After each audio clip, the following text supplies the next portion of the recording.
Hello and welcome to Connect, the monthly series where we bring in experts, innovators, and community members to explore themes of loneliness, social connections, and healthy aging across Massachusetts. I'm your host, Sandra Harris, the state president of AARP Massachusetts and co-chair of the task force to end loneliness and build community. 'Tis the season, whether you celebrate Christmas, Hanukkah, Kwanzaa, or another holiday, the season is upon us.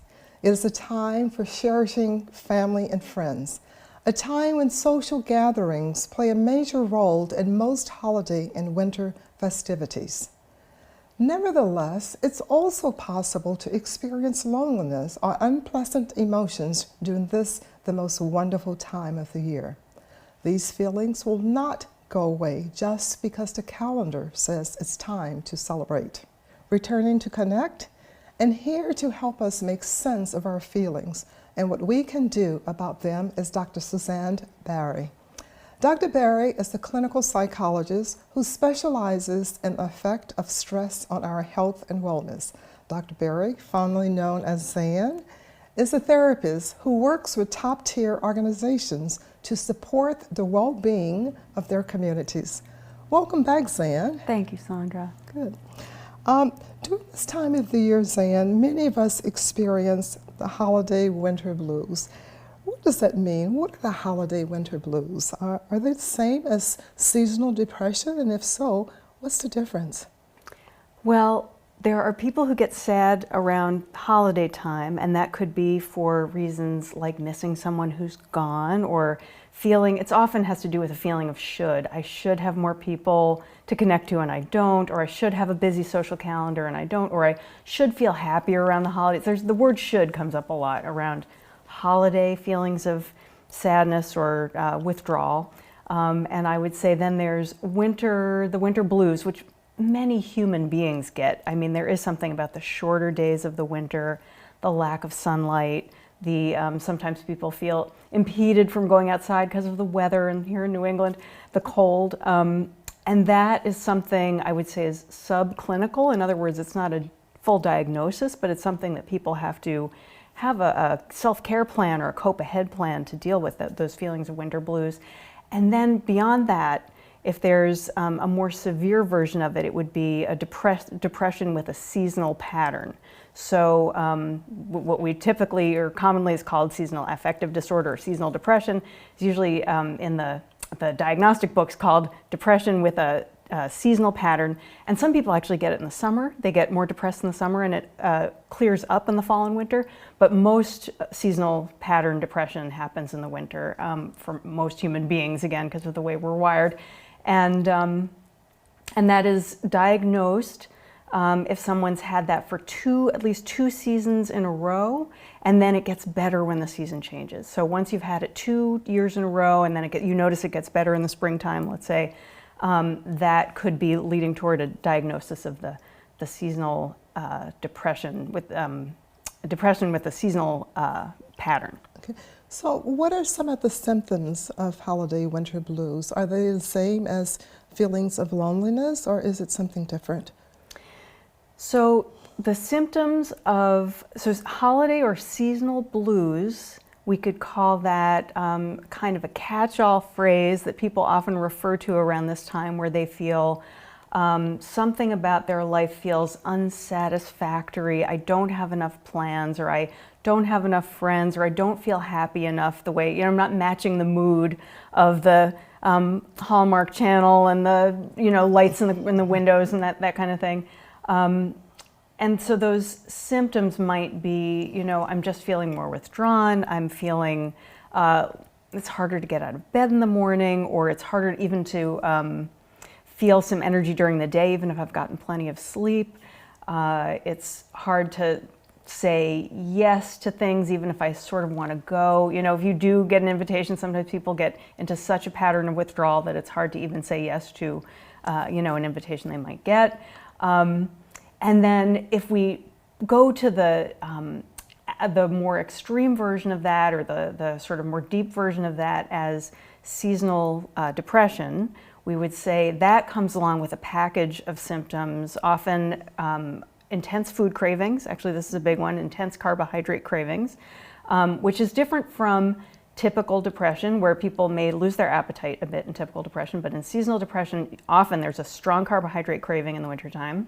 Could be related to some changes in our neurotransmitters, brain chemicals, and intense need to sleep, and yet feeling groggy and not well rested during the day. So again, with a typical depression that's not related to seasons, sometimes we see a lot of insomnia, but in winter depression, in this seasonal pattern, you see people who are sleeping a lot and still not feeling rested during the day. Those are two of the hallmarks that people could really look for to think, oh, is this, just the usual kind of grumbles of the season, or is this turning into something of more of a depression?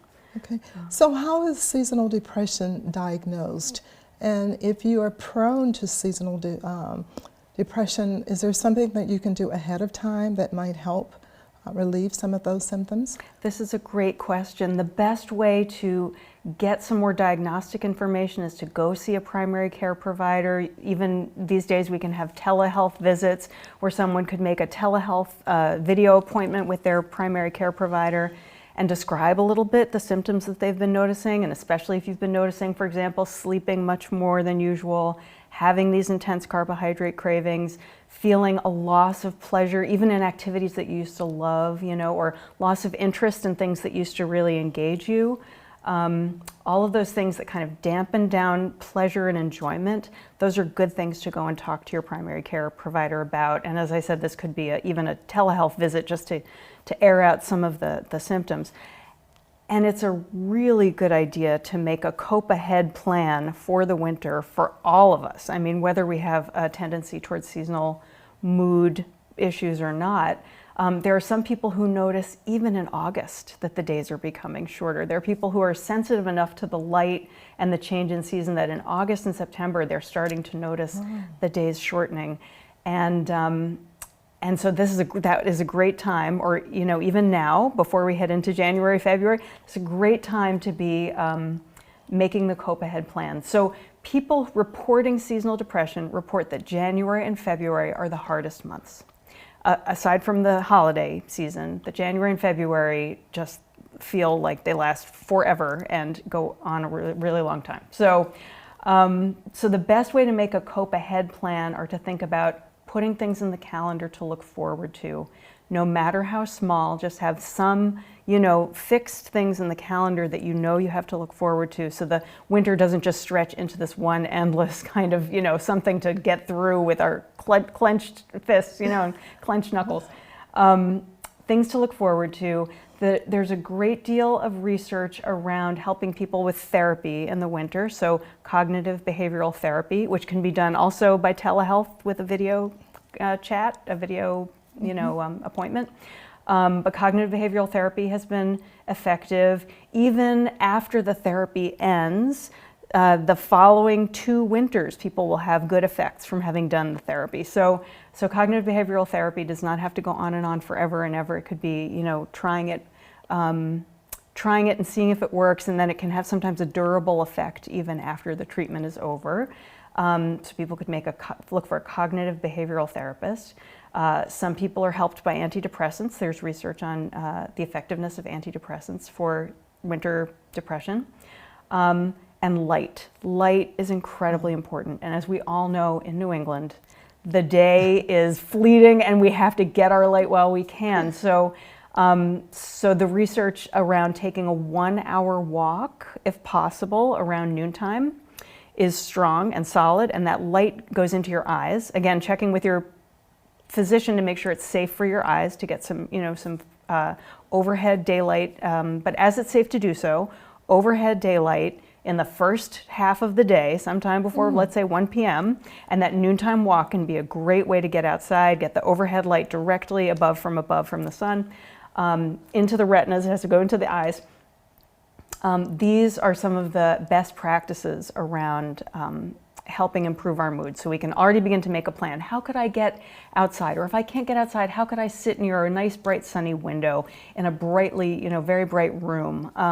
If I can't, have my walk, could I eat breakfast by a window? Could I sit and have all my, phone calls by a window? Could I just get as much light during the brightest part of the day as possible? And then the other things that are recommended that have that support mood in the winter are exercise. Exercise is an antidepressant for everything. I mean, exercise has been studied to improve, all kinds of mood issues, anxiety, depression, and others. So any form of exercise in any form, little bursts, little 1 minute, you could do a few 1 minute lift your cans, your cans from your cupboard up and down a few times, or lift the jug of milk up and down a few times, whatever it is. But exercise helps. Walking up and down the stairs, everything counts. Give yourself credit for all those, little incidental exercise bursts. For some people, there have been a little bit of research on getting a dawn simulator, so a kind of light that starts getting brighter right before you're going to wake up. The light is near your bed, and it starts to illuminate a little bit more and more and more as you wake up. Some people find that a much more pleasant way to wake up, first of all. It helps get rid of the grogginess for people who have been having these very sleepy, groggy, patterns. So a dawn simulator is another option. You could look into that. Some people are prescribed a light box or a light therapy lamp. And these are lights that are meant to mimic the light of the sun. Some people use them for 10 or 20 minutes in the morning. Again, this is a great question to ask your primary care prescriber, because they could tell you a little bit about light box, light therapy. And these are, as I said, they mimic the light of the sun. It's usually prescribed around 10 or 20 minutes in the morning. You sit next to them while you read the paper or eat your cereal, whatever it is. And there's something about getting that extra light that helps re-regulate a little bit the, the brain chemistry balance that makes people feel sadder and heavier during the wintertime. As I'm thinking about myself, and it seems like I would benefit from one of those dawn lights. Where might one find a dawn light? Where do you look for something like that? A simulator, like the dawn simulator? Yes. There are plenty of places online. If you just Google dawn simulator or dawn simulation, yes, there are a lot of startups that have created some versions of these lights. There are also variations on the light theme. A lot of the sleep medicine researchers that I work with have a smart bulb, which is a bulb you can control with your smartphone that can be a little bit more blue enriched, like the sun in the morning. And then as the day goes on, it becomes a little bit more orange and dim, and that is less stimulating to, it mimics the sun a bit less at night, so you want a light at night that's a little bit dimmer and a little bit more orange in tone. So there are bulbs that will sort of change their hue and change their brightness over the course of the day with a little control from your smartphone. And if you Google any of these things, you'll come up with some good options. Oh, okay. Yeah. Let's talk a little bit about people who just suffer from holiday stress. All the running around, shopping, the preps for meals and all of that. What are some things that you recommend that they do to mitigate some of the stress that they're feeling? Yeah. I find in conversation with people that holiday stress falls into two main camps. One is too much, and one is not enough. I have too much to do, there's too much prep, I'm spending too much money, I have too many, people to take care of, or too much hosting responsibility, whatever it is. And then there's the not enough. I don't have enough on my calendar, I don't feel connected enough, And those are two different experiences of the holidays. Mm-hmm. For folks who feel they have too much to do and too much pressure, too much running around, I again would bring up the word should. How many times a day am I using the word should? This should be a perfect event. I should have, the house in perfect shape. I should, somehow my body or my health should be, better than it is, or I should have a partner, but I'm single. If there's any amount of should, we have to start to just listen for that word and give a moment of pause, like pump the brakes when we hear the word should. Says who? Says who? According to whom? Should this be the case? So if you can do the things that you enjoy and the routines and rituals that bring you pleasure, and share them with others, right? And if you have family and there are rituals and routines that they enjoy, could they participate in making that happen a little bit more? Can you delegate responsibility a bit more? Can you, in some way, everybody likes to have, feel like they make a contribution and they matter. So if you are feeling too burdened by the holiday and you want to share the wealth a little bit, let other people participate, and they can bring something, they can help with something, they can clean up something, they can, so delegating responsibility for people who feel like they should be doing everything. And then the other end of the spectrum, I just want to address for a moment the not enough folks who feel like I'm not enough, I don't have enough people in my life, something about, the way I'm doing the holiday is not enough. That's another set of shoulds. I should have more connections. I should have more invitations. I should say no to invitations when I want to say yes, or I should say yes to invitations when I want to say no. These are, also listen for should, and listen for that, that little, pump the brakes again when we hear that little word should, and say, says who, right? This is my holiday. Let me reach out if I need to reach out more, or pull back if I'm saying yes to too many things. Pull back if I need to pull back.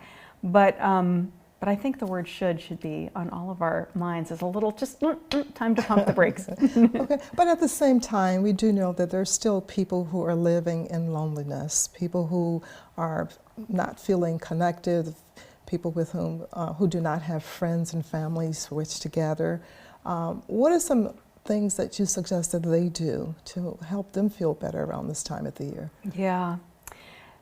So for folks who are feeling isolated and who would like to feel more connected, this is another great time to do a cope ahead plan for, gosh, what are some communities I could plug into? Are there local religious services I could be plugging into? Could I be volunteering? Could I be writing thank you Christmas cards to veterans? Could I be, in any way, is there some way that you want to reach out, give back, get connected, start to think about ways that would be meaningful for you, that would feel personally genuine, authentic to you, that you would get plugged in a little bit more. And again, to stay away from that word should. There is no person who's having the perfect holiday with the perfect amount of connection and the perfect feeling of never lonely. So let's, give ourselves a big break for if we do feel lonely and isolated, but then also be thinking ahead a little bit and thinking about ways to authentically connect in something that we might that makes us feel like we matter, that reminds us that we matter. We don't even have to manufacture it. It reminds us that we matter. Every person matters. We just need to find a way to express it, to show it, to get connected. Right. From your perspective, we've spent a lot of time connecting with families and friends, especially during the pandemic, on virtual platforms like Zoom and FaceTime. From your perspective, does that provide the same benefit as being in person? There have been some real upsides to having all of that technology during the pandemic. And it's better than no connection. It is definitely better than no connection. So one of the things that we know about all of that virtual face-to-face communication is that the human, we're wired to look at faces, to read faces for expression and emotion, to look for signs of care or disapproval or whatever, to look at each other's faces. So when you are on a screen with someone, take a moment to really look into their eyes, even on the screen, to really connect in whatever way, to the greatest extent that you can with the person who's on the screen. We're wired to look for and connect through eye contact and look at faces. So use that for all it's worth. However, there are some people who feel some screen anxiety or maybe a little bit of social insecurity about being on screen all the time. They don't like it. In that case, if you can push past it, get through it, remember that nobody's really looking at you to judge, that they just want to be there to connect with you, that's great. But for some people, a phone call is, or you know, an audio chat is much more emotionally resonant, because the sound of the human voice also can be incredibly soothing. It helps re-regulate our nervous system. To hear the person on the other line, especially if a familiar voice that you associate with, you know, good feeling of connectedness, some people might just feel better on the phone. And the sound of the human voice is incredibly re-regulating to our nervous system, our stress system, right? So, so face-to-face contact on the screen, certainly better than nothing. Certainly make the most of it by looking into people's eyes on the screen and getting a sense that we're all really present. If you can, turn everything, all the distractions aside and put everything else down and really be fully there. I think that's the thing people struggle with sometimes on the screen, is that we're thinking about, oh, I should be folding the laundry, or oh, I can see, you know, the cat is pulling down the Christmas tree, whatever it is. You know, just try to really be fully present. So no multitasking. No multitasking. Okay, are there things that residents and community leaders who are watching today can do to help their neighbors feel a strong sense of belonging and connected during this time of the year? Oh, that's a wonderful question. I think the first level that all of us should engage in is pay attention. Pay attention to your neighbors. Put down the phone. If you're, you know, walking around your neighborhood just scrolling, put down the phone, look around, pay attention, see who your neighbors are, see who needs their walk shoveled, see who maybe is struggling with their trash can. You know, those little things that we do for each other require first an attention and then a gesture of care. So I can remember being alone in the wintertime and shoveling my sidewalk, and the family next door had a snowblower. I just had my little shovel. The family next door had a snowblower, and they came over and they finished my walk for me because they were looking out the window and they saw me with my shovel. You know, it was the act of their attention and then this gesture of kindness that really made the community bond, you know, the social contract and the community bond really tight. So the first step is paying attention, see who's around, see what they're up against, see what they're coping with, and then begin to think a little bit about how can I, in some small way, make their day brighter, easier, better, you know. And in the warm weather, of course, some communities do block parties, they do Halloween, you know, events for the street. But in the wintertime, I think the act of paying attention to people's human basic needs, and again, putting down the phone and looking around and seeing what people are coping with and thinking about how we could help is always that's the first gesture. Oh, wonderful, wonderful suggestions. Research tells us that the loneliest age group is that of 18 to 24. And I know that you spend a lot of time and you work with a lot of young adults. What is the holiday season like for them? And can you, from your perspective, is the prescription for addressing or reducing loneliness for young people the same as others?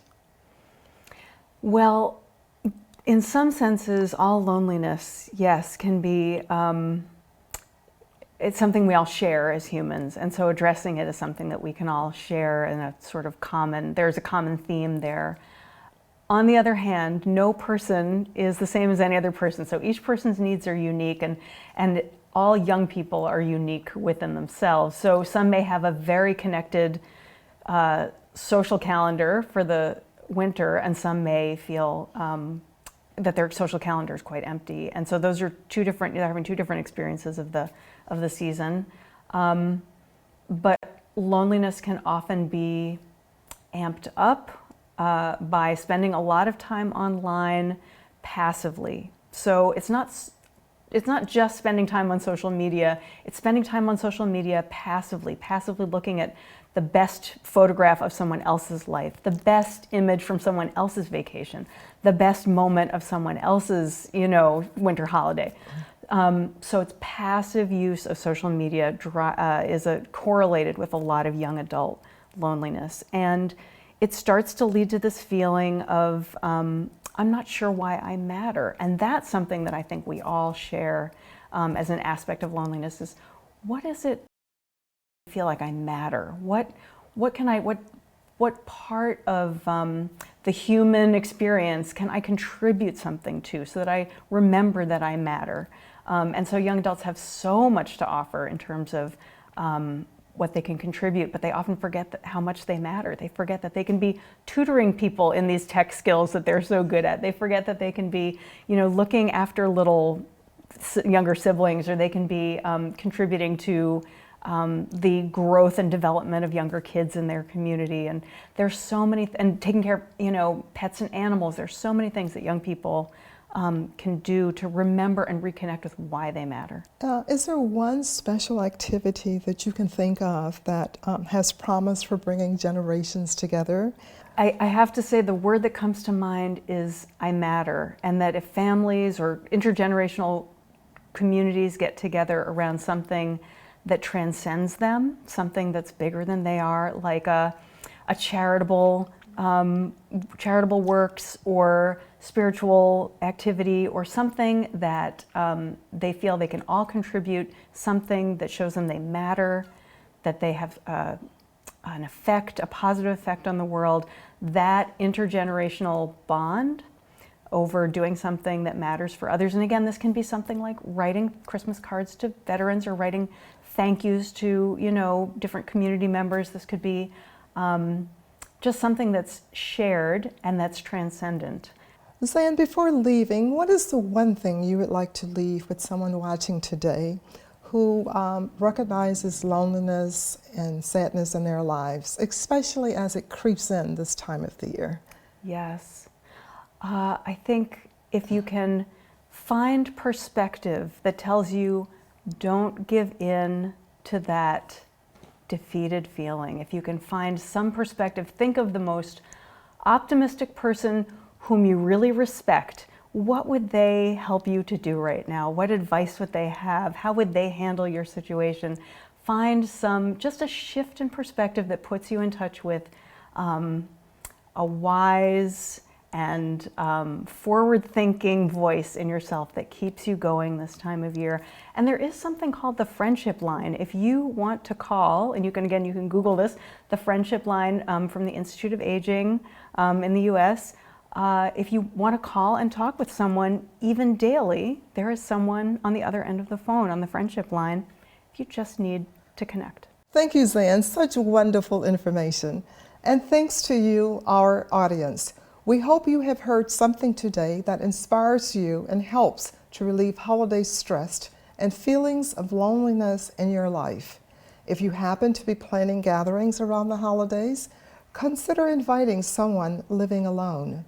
If you are alone, know that you are not the only person feeling lonely, and you may be surprised how eager others are to connect if you just give them a chance. Invite someone over, even if it's just for a cup of coffee or tea. You can be the difference for yourself and others. Contact your local senior center or council on aging. Check out holidays activities being planned there or in your local community. And if you suffer from seasonal depression, know there are things you can do as you eagerly await springtime. We look forward to seeing you next month for another episode of Connect. Until then, let's commit to intentionally maintaining purpose, meaning, and connections in our lives. And let's find time to reach out, meet our neighbors, and renew our friendships. Visit us at inlonelinessma.com to watch past episodes of Connect and to learn more about the work of the Massachusetts Task Force to end loneliness and build community. Thank you.